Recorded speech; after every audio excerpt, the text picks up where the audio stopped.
we all know the anxiety leading up to a big event, a big sports game, a big interview, a big test, but I especially know this feeling because of cheer tryouts. You try out in a gym with about 40 other girls competing for 20 spots on the cheer team. The coaches watch your every move, make sure you're smiling, pointing your toes, being loud, being sharp, and it's intense. During the summer before my junior year, I worked my butt off to make sure that I made that team. I never gave up, even though I wanted to give up because everyone doubted me. Nobody thought I would make the team, but I worked hard and I had perseverance, so I had to put more work into this year's tryout than I had ever done for last year's tryout. Everyone doubted me, but I knew I had to push through all that negativity in order to make that team because negativity brings bad outcomes. I wanted to focus on what I needed most, and in that time it was being on varsity cheer. So this year I had to put 2 times as much hard work into the performance that I had ever done before. I wanted to have my back handspring, so I was going to a gymnastics gym in Canal, Winchester, and working on my back handspring 3 times a week. And I would do the back handspring on the trampoline in my backyard, and I would go to my best friend's house and she would spot me in her basement.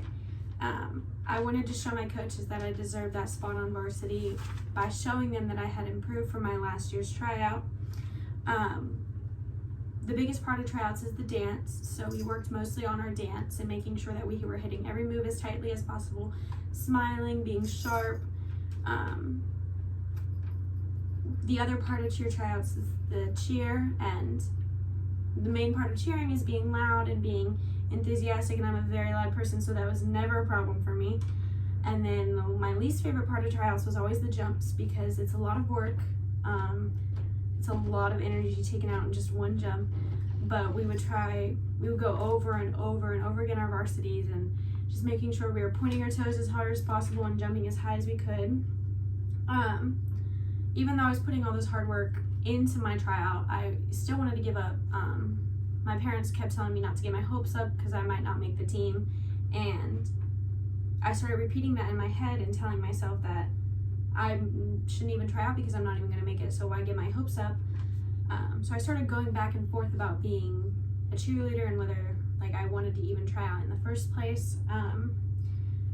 With all that negativity that was going through my head, my best friend's family still supported me, still told me I would make the team because they knew that I had what it takes to be a varsity cheerleader. So when tryouts finally came and we did the tryout, I didn't do as good as I wanted to on my back handspring, but we got our envelopes the next day. We drove home really fast to open our envelope, and I saw the big circle around varsity basketball and varsity football, and I had never been more proud of myself in my life.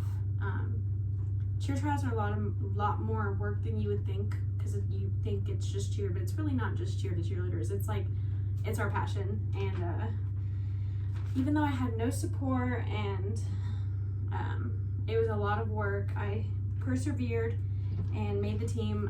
Looking back, cheer was probably one of the best decisions for me in my high school career. It kind of kept me on track, kind of kept me motivated to go to school every day, and it really was probably one of the best experiences of my high school career. So.